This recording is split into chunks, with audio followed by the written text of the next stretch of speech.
Hi, welcome to Sherin's kitchen. இன்றைக்கி நம்ம ஷெரின்ஸ் கிச்சனில் அருமையாக சூப்பராக ஒரு விருந்து, அதாவது நான்வெஜ்ஜில் விருந்துன்னே சொல்லலாம். நான் என்னென்ன ரெசிபி செஞ்சுருக்கேன் அப்படின்னு சொல்லிட்டு கொஞ்சம் உள்ளே போய் வீடியோவில் எல்லாம் பாருங்கள். நல்ல ஒரு எலுமிச்சை அளவுக்கு புளி எடுத்து கரைச்சி எடுத்திருக்கேன். கூடவே 2 தக்காளியும் போட்டு கரைச்சிருவோம். தக்காளியும் புளியும் நல்லா கரைச்சி எடுத்தாச்சு. அடுத்து இதில் நம்ம குழம்புத்தூள் சேர்த்துக்கலாம். நம்ம குழம்புத்தூள் வச்சு எப்படி மீன் குழம்பு டேஸ்ட்டாக செய்கிறது அப்படிங்கிறத இப்போ நம்ம வீடியோவில் பார்க்குறோம். பிகினர்ஸ் பிள்ளைங்களுக்குலாம் ரொம்ப யூஸ்ஃபுல்லாக இருக்கும். ஏன்னா அவங்களுக்கு நல்ல மசாலாலாம் அரைச்சி எப்படி மீன் குழம்பு பண்ணுறது கொஞ்சம் டவுட்டாகவே இருக்கும். இந்த மாதிரி எதுவுமே இல்லை, ஈஸியாக செஞ்சு முடிச்சிடலாம். மீன் குழம்பு வேறு லெவல் டேஸ்ட்டில் இருக்கும். 3 ஸ்பூன் அளவுக்கு போட்டிருக்கேன். காரம் உங்களுக்கு எந்த அளவுக்கு வேணும்னு பார்த்து போட்டுக்கோங்க. இந்த குழம்பு வந்து 5 பேர் தாராளமாக சாப்பிட்லாம். அந்தளவுக்கு 3 ஸ்பூன் போட்டிருக்கேன். அப்படியே கலந்துருவோம். அவ்வளோதான், பார்த்துக்கோங்க. மீன் குழம்புக்கு மசாலா ரெடி ஆயிடுச்சு. காரம் பத்தாது அப்படின்னு நினச்சிங்கன்னா கொஞ்சம் மிளகாத்தூள் மட்டும் எக்ஸ்ட்ரா சேர்த்துக்கோங்க. நம்ம இந்த குழம்பு தூளில் பார்த்திங்கன்னா நல்ல காரம் இருக்கும், அதனால எக்ஸ்ட்ரா மிளகாத்தூளெல்லாம் சேர்த்துக்கல. குழம்புக்கு மசால் ரெடி. அடுத்து தாளிக்கிறது தான். கடாய் வச்சு எண்ணெய் ஊற்றிடலாம். எண்ணெய் காஞ்சதுமே கொஞ்சம் வெந்தயம் சேர்த்துடலாம். வெந்தயம் பொரிஞ்சதுமே ஒரு 100 கிராம் அளவுக்கு சின்ன வெங்காயம், ஒரு 5-6 பல் பூண்டு, கூடவே கொஞ்சம் கருவேப்பிலை,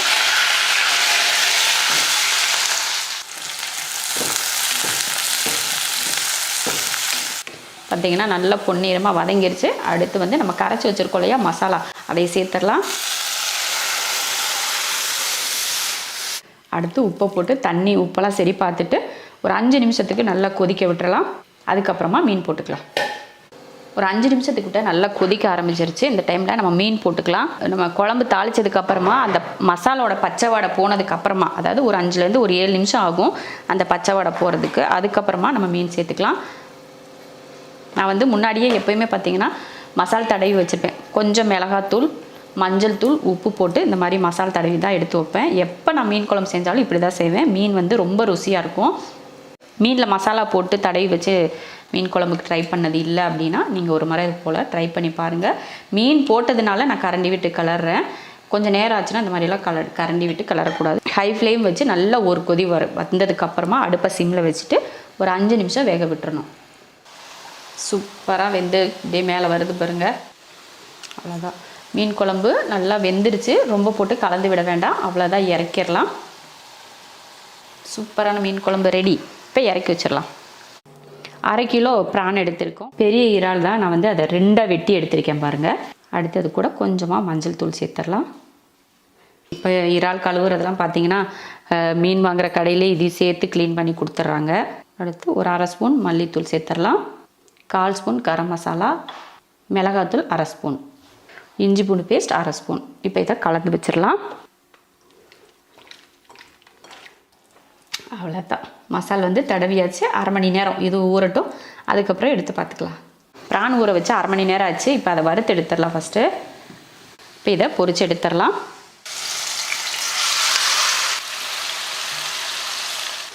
நல்லா ஒரு 5 நிமிஷம் கரெக்டாக டைம் வச்சுக்கோங்க. ஒரு 5 நிமிஷம் வறுத்தா போதும். ஏன்னா ரொம்ப நேரம் வெந்துச்சுன்னா பிரான் வந்து ரப்பர் மாதிரி ஆயிரும். அதனால் ஒரு 5 நிமிஷத்துக்கு இது போல் வறுத்து எடுத்துடலாம். நல்லா இறால் வந்து ஒரு 5 நிமிஷத்துக்கு இது போல் நல்லா வேக வச்சாச்சு. 5லேருந்து ஒரு 7 நிமிஷத்துக்கிட்ட வேக வச்சா கூட ஓகே தான். இப்போ இதை தனியாக எடுத்துருவோம். அப்படியே அதே எண்ணெயில் கொஞ்சம் கருவேப்பிலை போட்டுடலாம். 2 பெரிய வெங்காயம், கொஞ்சமாக சின்ன பூண்டு 2 போட்டு வதக்கிடுவோம்.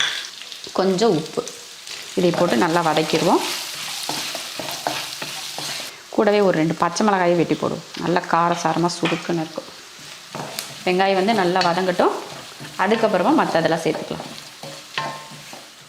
பாருங்கள், வெங்காயம் நல்லா ரொம்ப சாஃப்டாக அப்படியே நல்லா வதங்கிடுச்சு. இந்த டைமில் நம்ம வறுத்து வச்சுருக்க இறாலை சேர்த்துடலாம். கூடவே ஒரு 1/2 ஸ்பூன் மிளகுத்தூள், கூட கொஞ்சம் கருவேப்பிலை, நல்லா ஹை ஃப்ளேம் வச்சுட்டு நல்லா வறுத்து விட்டுறலாம். அவ்வளோதான், சூப்பராக நல்லா ஒரு நிமிஷத்துக்கு இந்த மாதிரி வெங்காயம், அந்த பச்சை மிளகாய், கருவேப்பிலை கூட போட்டு நல்லா வதக்கிடணும். ரொம்ப நேரம் வந்து பிரான் வேகக்கூடாது. நம்ம 5 நிமிஷம் வறுத்து எடுத்துருக்கோம். ஒரு 1லேருந்து ஒரு 2 நிமிஷம் இது போல் வெங்காயத்தை கூட சேர்த்து வதக்குறோம். அவ்வளோதான் டைமிங். பொதுவாகவே ஒரு 10 நிமிஷத்துக்கு மேலே அடுப்பில் வச்சுருக்க வேணாம். அவ்வளோதான். இப்போ வந்து அடுப்பை ஆஃப் பண்ணி விட்டுறலாம். அருமையான ஒரு பிரான் வறுவல், இறால் வறுவல் ரெடி. கொஞ்சமாக மல்லித்தலை, நிறைய மல்லித்தலை வேண்டாம், அப்போ அந்த டேஸ்ட்டையே மாற்றி விட்டுரும். அதனால் கொஞ்சமாக சேர்த்து அப்படியே கலந்து விட்டு அப்படியே ஒரு பிளேட்டில் மாற்றி பரிமாறி கொடுத்தீங்கன்னா அவ்வளோ அருமையாக, இது ஒருத்தருக்கே பத்தாது, அந்த அளவுக்கு சாப்பிடுவாங்க. இப்போ அடுப்பு ஆஃப் பண்ணி இறக்கிடலாம். சூப்பராக இருக்குது பாருங்கள், பார்க்குறதுக்கு வேறு லெவல் டேஸ்ட். பெரிய பெரிய இறாலாக இருந்துச்சு, நான் அதை வந்து சின்ன சின்னதாக 2 வெட்டி எடுத்துட்டேன். நம்ம அப்படியே போட்டு செய்கிறத விட இது போல் 2 வெட்டி நமக்கு ஏற்றா போல் சின்ன சின்னதாக செஞ்சோம்னா ரொம்ப அழகாக இருக்கும். இங்கே பாருங்கள், இந்த மாதிரி இறால் செஞ்சால் ஒருத்தரே பத்தலைன்னு சொல்லுவாங்க, ஒருத்தருக்கே பத்தாது அப்படின்னு. 1/2 கிலோ நெத்திலி க்ளீன் பண்ணி எடுத்து வச்சுருக்கேன். இதில் மசால் போட்டுக்கலாம். 3/4 ஸ்பூன் அளவுக்கு மிளகாத்தூள், அடுத்து மஞ்சள் தூள், 1/2 ஸ்பூன் இஞ்சி பூண்டு பேஸ்ட், 1 ஸ்பூன் மக்காச்சோள மாவு, பச்சரிசி மாவு 1 ஸ்பூன், அடுத்து ஒரு 1/4 ஸ்பூன் அளவுக்கு உப்பு சேர்த்துடலாம். லெமன், ஒரு 2 ஸ்பூன் எண்ணெய். மசால் தடவியாச்சு, 1/2 மணி நேரத்துக்கு ஊற வச்சிடலாம். நெத்திலி மீன் 1/2 மணி நேரம் நல்லா ஊறிடுச்சு. இப்போ பொரிச்சு எடுத்துடலாம். எண்ணெயும் நல்லா காஞ்சிருச்சு பாருங்கள்.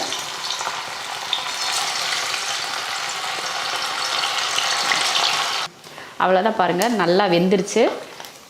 எடுத்து மாற்றி வச்சிடலாம். இதே போல் நீங்களும் செஞ்சு பார்த்துட்டு எப்படி இருக்குன்னு சொல்லிட்டு கமெண்ட்டில் சொல்லுங்கள். ஞாயிற்றுக்கிழமை போல் நீங்கள் இந்த மாதிரி செய்யுங்க, இல்லை விருந்து செய்கிற மாதிரி இருந்துச்சுன்னா இந்த மாதிரி ஐட்டங்கள்லாம் செஞ்சிங்கன்னா சூப்பராக இருக்கும். ட்ரை பண்ணி பார்த்துட்டு எப்படி இருக்குன்னு சொல்லுங்கள். குழம்பு மசாலா பொடி தான் அரைக்க போகிறோம். 1/4 கிலோ அளவுக்கு மல்லி எடுத்திருக்கேன், அதையே கடாயில் போட்டுக்கலாம்.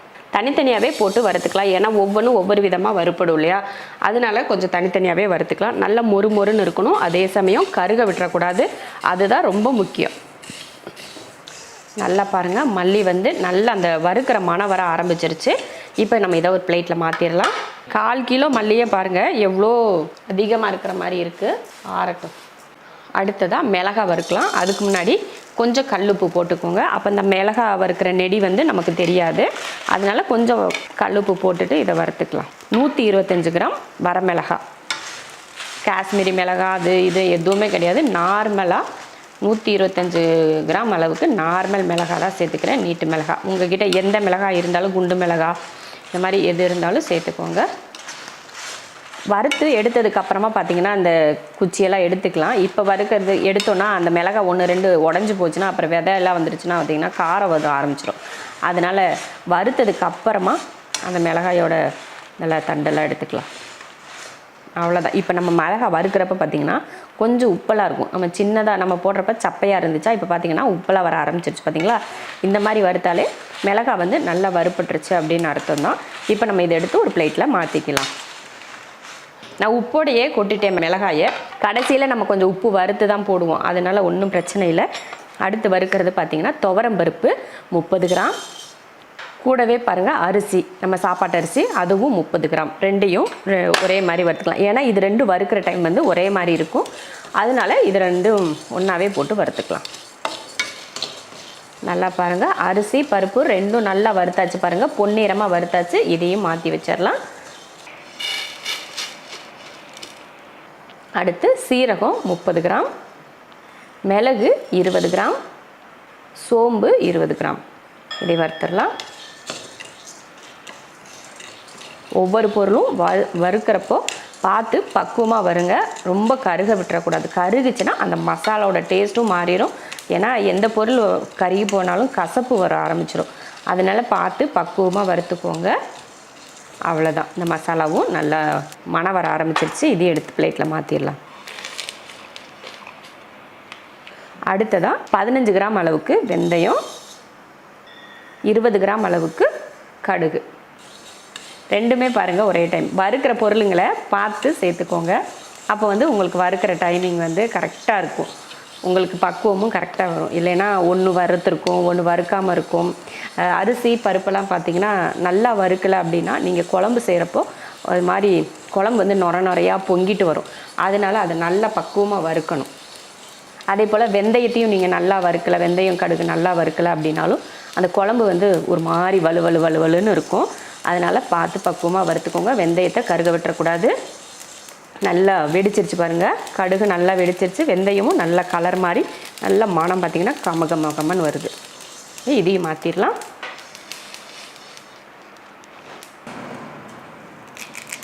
கடைசியாக பார்த்தீங்கன்னா கருவேப்பிலையை வறுத்துக்கலாம்.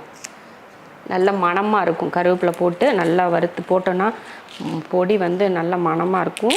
நீங்கள் இந்த பொடி வந்து வெறும் காரக்குழம்பு இதுக்கு மட்டும் இல்லை, சாம்பார் கூட நீங்கள் இந்த குழம்பு பொடியில் செய்யலாம், ரொம்ப நல்லாயிருக்கும். இதையும் நல்லா மொறுமொறுன்னு வறுத்துக்கலாம்.